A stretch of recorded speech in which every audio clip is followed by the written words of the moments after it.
안녕하십니까. 부산백병원에서 녹내장 진료를 보고 있는 김정림이라고 합니다.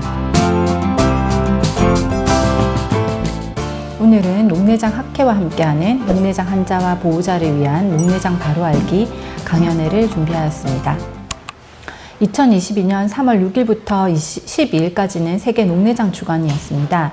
이 세계 녹내장 주간을 맞이해서 한국녹내장학회에서는 녹내장 환자와 보호자를 위해서 녹내장 이해를 좀 돕고자 이 강연을 마련하게 되었습니다.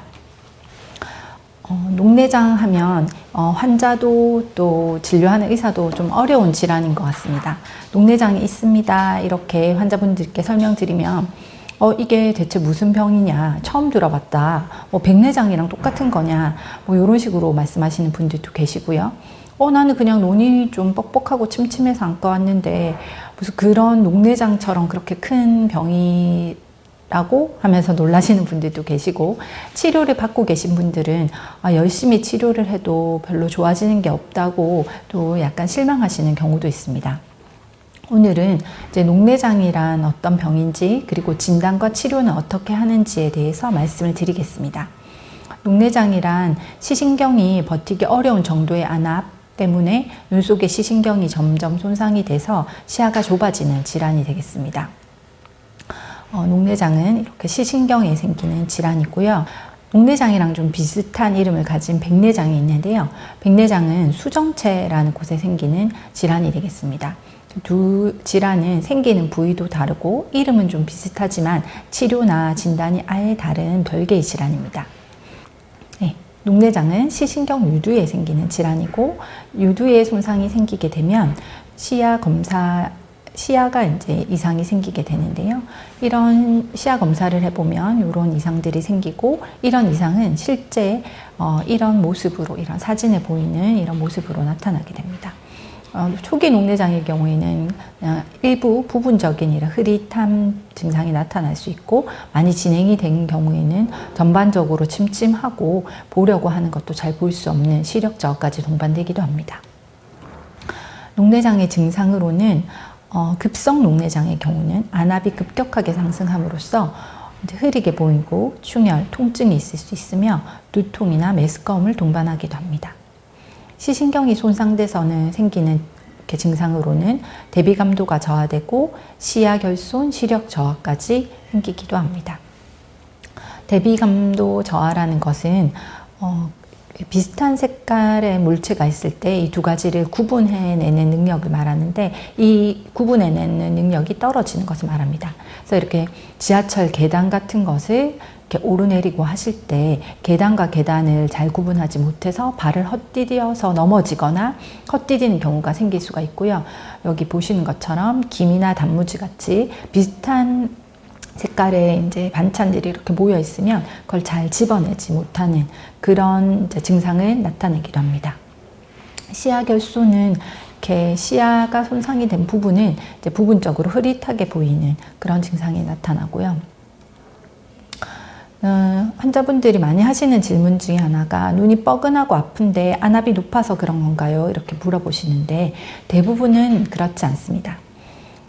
눈이 피로하고 건조한 경우, 눈 표면에 상처나 눈에 염증이 있는 경우, 눈에 통증을 유발하는 경우가 높은 안압에 의해서 통증을 유발하는 것보다 훨씬 더 빈도가 많은 것으로 알려져 있습니다. 녹내장의 위험 요인은, 가장 큰 위험 요인은 높은 안압입니다. 이 안압에 의해서 시신경이 손상이 되고 그 손상이 돼서 이제 증상이 나타나는 것으로 알려져 있습니다. 그러면 높은 안압이라면 대체 높은 안압이란 어느 정도 높은 것을 높은 안압이라고 하느냐? 이것은 시신경 유두나 주변 조직의 상태에 따라서 이제 다르게 됩니다. 그러니까 사람마다 조금씩 다르게 되는데요.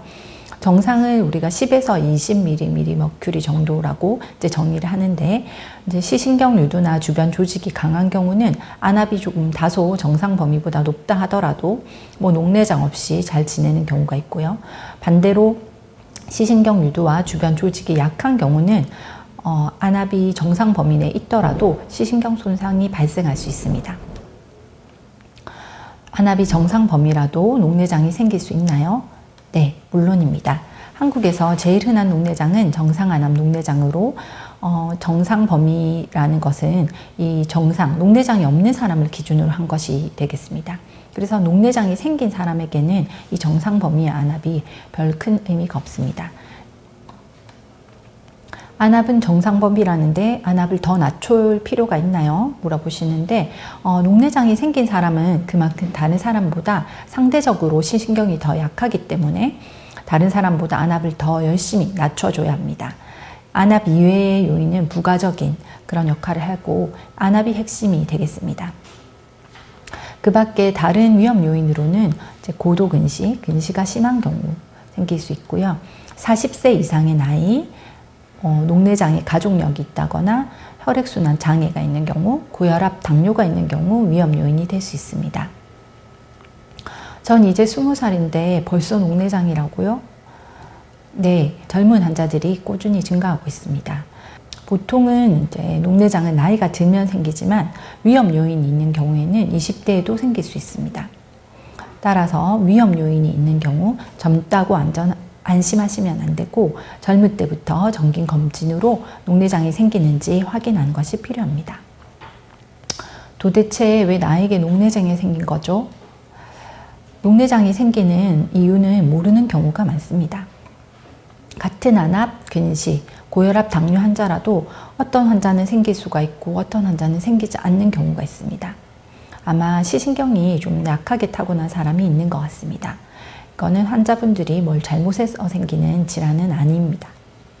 그러므로 환자분들이 자책하거나 이 병 자체를 부정하시기보다는 빨리 받아들이고 열심히 관리를 하시는 것이 치료의 핵심이 되겠습니다.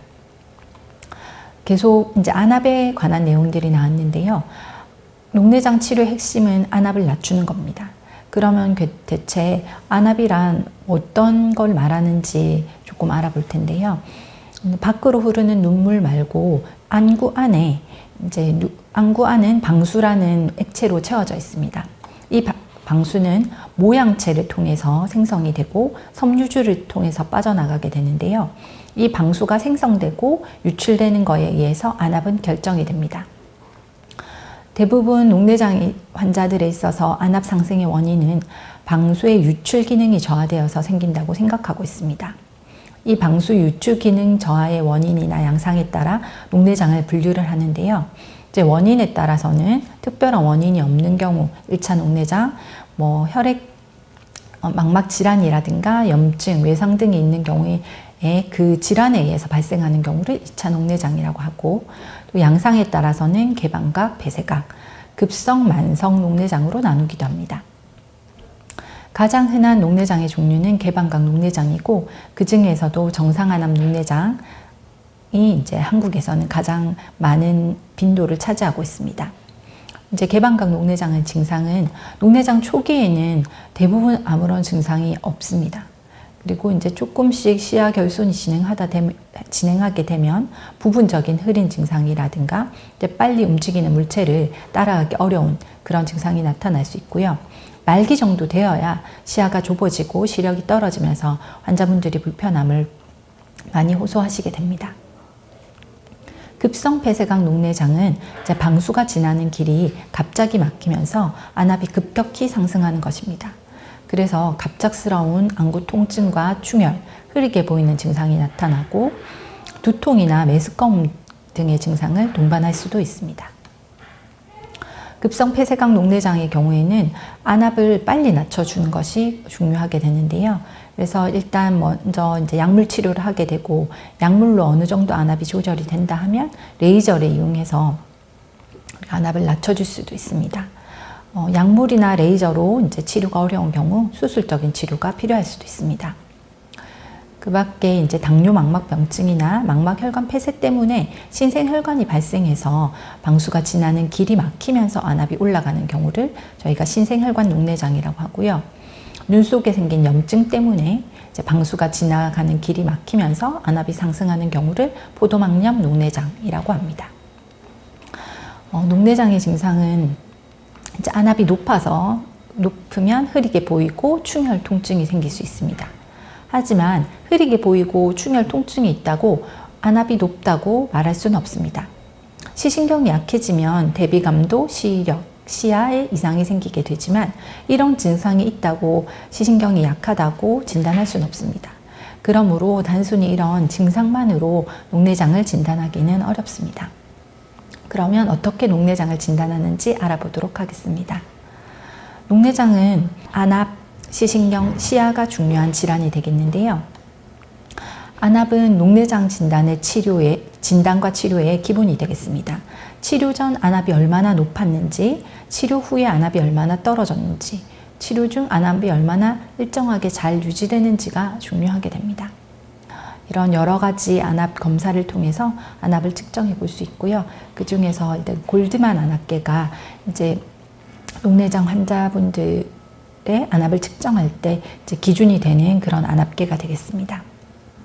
그리고 안압에 영향을 줄 수 있는 각막 두께를 측정해서 이제 안압이 얼마나 높은지 또 가늠해 볼 수도 있고요. 시신경 검사를 하기 위해서 이제 렌즈를 통해서 직접적으로 시신경을 볼 수도 있고 이렇게 사진을 찍어서 볼 수도 있습니다. 이거는 시신경 유두를 찍은 사진이 되겠고, 여기 보시면 시신경이 처음에는 이제 괜찮다가 이제 진행한 녹내장은 이제 망막 그 시신경이 많이 손상되어 있는 것을 볼 수 있습니다. 그리고 오른쪽은 정상 사진이고요. 녹내장이 있는 경우는 녹내장이 생긴 부위가 이렇게 좀 더 어둡게 생기는 것을 관찰할 수 있습니다. 빛간섭 단층 촬영을 통해서 시신경을 분석해 볼 수도 있습니다. 그리고 이제 환자들이 나타나는 이제 시야 장애를 확인하기 위해서 시야 검사를 시행하게 되는데요. 시야 검사를 주기적으로 시행하면서 시야가 진행을 하는지 안 하는지 등을 이제 확인해 볼 수 있습니다. 그리고 많이 하시는 질문이 예전에 녹내장 검사를 했는데 왜 또 해야 하나요? 질문을 많이 하시는데요. 예전 검사랑 꾸준히 비교해서 우리가 변화가 있는지 없는지를 확인하는 것이 중요합니다. 그래서 이제 만약에 더 나빠졌다거나 변화가 있다면 치료 방향을 수정하셔야 되고요. 검사 간격은 상황에 따라 좀 다릅니다. 녹내장이 빨리 진행하는 경우는 3개월마다 검사를 하기도 하고 또 일정하게 잘 유지되는 경우에는 해마다 검사를 하기도 합니다. 그러면 녹내장의 치료에 대해서 알아보겠습니다. 녹내장 치료의 목표는 녹내장은 사실 치료를 한다고 완치가 되는 그런 질환이 아니기 때문에 평생 꾸준한 관리를 하는 질환이라고 생각하셔야 됩니다. 녹내장은 한번 손상이 되면 거꾸로 이전으로 돌아갈 수 없는 질환이 되고 그리고 계속 진행을 하기 때문에 치료를 하면서 진행을 하면 조금 더 강력한 치료를 해서 이제 진행하는 것을 억제하는 식으로 이렇게 치료 방향을 잡고 있습니다. 그러면 어차피 녹내장은 치료를 해도 좋아지지 않는데 뭐하러 고생해서 치료를 하나요? 하고 질문하시는 경우가 있으신데요. 현 상태를 유지하는 것과 현 상태에서 더 진행을 해서 시력이 나빠지는 것은 큰 차이가 있습니다. 나빠지고 나면 현 상태로도 올 수가 없기 때문에 나빠지고 후회하면 늦게 됩니다. 특히 젊을수록 지금의 선택이 나중에 큰 차이를 유발할 수 있기 때문에 진단을 받으면 진단받은 즉시 치료를 시작하는 것이 중요합니다. 녹내장 치료의 목표는 안압을 낮추고 시신경 혈액순환을 개선하고 식미신경을 보호해서 녹내장 진행을 억제하는 것이 저희 치료의 목표입니다. 하지만 안타깝게도 현재까지는 안압을 낮추는 치료가 핵심이 되고 그 외의 치료는 약간 부가적인 치료가 되겠습니다. 그러면 안압을 얼마나 낮춰야 하나요? 예전 검사랑 비교를 해서 결정을 하게 되는데요. 딱 정해진 답이 있는 것은 아닙니다. 사람마다 많이 차이가 나기 때문인데요. 일단 처음 진단받을 시에 안압에서 20에서 30% 정도 안압 하강을 목표로 하고요. 시신경 시야 검사랑 비교를 해서 그 안압을 유지했는데 진행을 하지 않는다면 비슷한 안압으로 계속 유지를 하시면 될 것 같고 안압을 20-30% 낮췄는데도 녹내장이 진행을 한다고 하면 조금 더 낮추는 그런 식으로 진행을 하게 됩니다.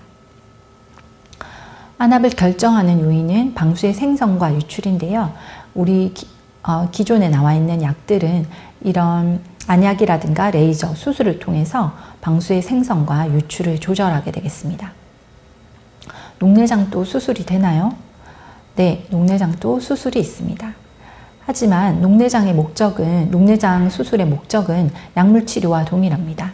안압을 하강시키는 것이지 녹내장 수술을 해서 완치를 시키는 것이 아닙니다. 그러므로 수술 후에도 약물 치료를 지속해야 하는 경우도 있고 평생 수술을 받을 수 있는 횟수에도 제한이 있게 됩니다.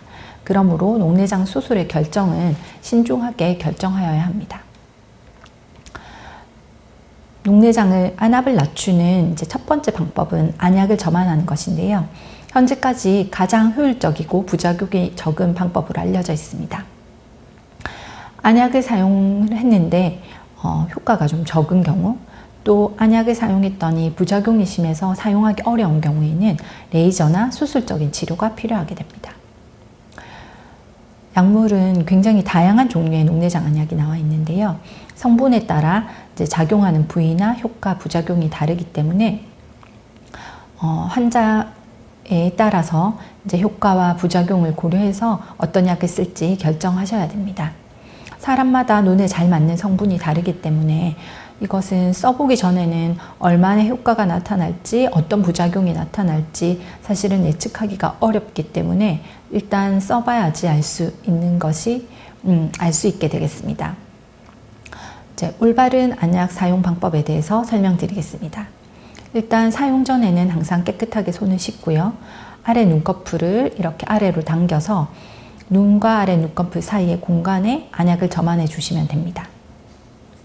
한 방울만 점안해 주셔도 되고요. 안약 용기가 눈에 닿지 않도록 조심해 주셔야 되고, 점안 후에는 눈을 깜빡거리는 것보다는 눈을 살짝 감고 있는 것이 약물의 흡수에 도움이 되겠습니다. 다른 안약과 함께 사용할 경우에는 5분 정도 간격을 두고 안약을 점안하는 것이 필요합니다. 녹내장 약은 한 번 쓰면 중독돼서 계속 써야 하나요? 아닙니다. 녹내장 약을 꾸준히 쓰는 이유는 약에 중독되어서가 아니라 녹내장 자체가 완치되는 질환이 아니기 때문입니다. 녹내장이 심하지 않은 상태로 계속 일정하게 잘 유지되면 약물을 중단해 볼 수도 있습니다. 녹내장 안약의 흔한 부작용들은 충혈, 따가움 있고요. 눈꺼풀의 변화가 나타나는 경우가 있습니다. 눈 밑에 다크서클이 생긴다거나 속눈썹이 길어지고 눈꺼풀이 이렇게 안으로 쑥 들어가는 그런 증상이 생길 수 있고요. 가려움이나 졸림, 그 다음에 부정맥이나 천식이 있는 경우 이런 기존의 질환들이 악화되는 경우도 있을 수 있습니다. 녹내장 안약을 사용하고 나타난 눈꺼풀의 변화인데요. 첫 번째 사진은 보시면 왼쪽 눈에 녹내장 약을 사용하셔가지고 속눈썹이 많이 길어 있고 다크서클도 좀 있으시고 위에 눈꺼풀이 안으로 좀 들어간 그런 증상을 보이고 있습니다. 두 번째 사진은 오른쪽에 안약을 점안하시고 계신 분이고 눈꺼풀이 이렇게 쑥 안으로 들어간 그런 변화를 보실 수 있습니다. 이런 부작용도 약을 끊으면 다시 다 돌아오기 때문에 이런 부작용에 대한 걱정은 너무 하시지 않으셔도 될 것 같습니다. 부작용이 생길 수 있다는데 걱정이 됩니다. 너무 걱정하실 필요는 없습니다. 대부분의 부작용은 약을 중단하면 사라지게 됩니다. 부작용이 생길지 안 생길지는 사용하기 전에는 알기 어렵고, 부작용이 있으면 다른 종류의 약으로 바꿔가면서 환자분에게 맞는 약을 찾으면 되기 때문에 안약을 사용하기 전부터 너무 걱정은 하시지 않아도 좋을 것 같습니다. 단 천식이나 부정맥이 있는 경우는 약제들의 종류에 따라서 이런 기존의 질환을 악화시킬 수 있기 때문에 의사에게 꼭 알려주시면 좋겠습니다. 녹내장 레이저 치료 방법이 나와 있고요. 녹내장 수술을 해볼 수 있습니다. 녹내장 수술은 약이나 레이저로 안압 조절되지 않을 때 하는 질환이고요. 섬유주 절제술이라고 해서 방수가 빠져나가는 섬유주라는 곳에 구멍을 뚫어서 이곳을 통해서 방수가 유출이 잘 되도록 해주는 그런 수술이 있고요. 그다음 눈 안에 밸브를 넣어서 방수를 유출을 돕기도 합니다. 밸브가 들어있는 사진이고요. 최소 침습 녹내장 수술이라고 해서 요즘에는 굉장히 얇은 관을 눈 안에 삽입하고 그 관을 통해서 방수가 이제 외부로 위출되도록 도와주는 수술 방법도 나와 있습니다. 녹내장 수술은 사실 계획했던 대로 안압을 정확하게 맞추기는 어렵습니다. 경우에 따라서는 저희가 계획했던 것보다 너무 낮을 수도 있고 높을 수도 있습니다. 이런 경우에는 이제 안압을 조정하는 과정이 필요하고요. 수술 후에 시간이 지나면 방수가 지나는 길이 막힐 수 있습니다. 막히면 우리가 다시 손을 봐서 이제 뚫어주거나 해서 유출기를 다시 열어주거나 해야 되는 그런 이제 시술들이 이제 좀 필요할 수 있는데요. 녹내장 수술을 받는다고 시력이 좋아지는 것은 아닙니다. 안압을 하강시키는 수술이기 때문에 수술 후 오히려 약간 시력이 떨어질 수도 있습니다. 수술을 하더라도 녹내장이 완치되는 것은 아닙니다. 수술이 잘 되더라도 이제 계속해서 이제 녹내장 관리가 필요하게 되겠습니다. 하지만 약으로 조절이 안 될 때는 무엇보다 가장 확실하게 안압을 떨어뜨릴 수 있는 방법이 되겠고요. 장기적으로 봤을 때는 시력 예후를 개선시킬 수 있는 치료 방법이 되겠습니다. 녹내장 환자분들이 또 제 외래에서 가장 많이 하시는 질문들이 어떻게 생활해야 되는지 많이 물어보시는 것 같습니다. 돼지고기를 먹어도 되는지, 커피를 마셔도 되는지 많이 물어보시는데요. 눈은 우리 몸의 일부이기 때문에 건강에 좋은 생활 습관은 눈에도 좋은 생활 습관이라고 생각하시면 됩니다. 그래서 편안하고 안정적인 마음을 가지시고 야채, 과일 섭취 많이 하시고 규칙적이고 적절한 수면을 취하고 금연, 절주하는 것은 녹내장에도 도움이 됩니다. 그 밖에 이제 정기적으로 안과 검진을 받으셔야 하고 넥타이나 옷, 허리띠는 너무 조이지 않게 하는 것이 안압에 도움을 줄 수 있습니다. 유산소 운동을 규칙적으로 하는 것, 그리고 안압을 이제 좀 높일 수 있는 누워서 역기를 든다거나 물구나무 서기를 하는 것은 너무 무리하지 않게 하는 것이 녹내장 환자에서는 도움이 될 수 있습니다. 이 밖에 녹내장에 대해서 더 알고 싶으신 분들은 한국녹내장학회를 검색해 보시면 좀 더 많은 정보를 얻으실 수 있습니다. 네, 제가 준비한 강연 내용은 여기까지입니다. 코로나로 저희가 실제로 환자분들을 만나 뵙고 강연을 하고 환자분들 질문도 받고 답도 해야 하는데 그렇지 못하게 돼서 굉장히 안타깝게 생각합니다. 녹내장은 적절한 치료를 꾸준히 하면 얼마든지 치명을 예방할 수 있는 그런 질환이라고 생각합니다. 그러므로 환자분들 지치시지 마시고 힘내셔서 치료를 잘 받으시길 바라겠습니다. 감사합니다.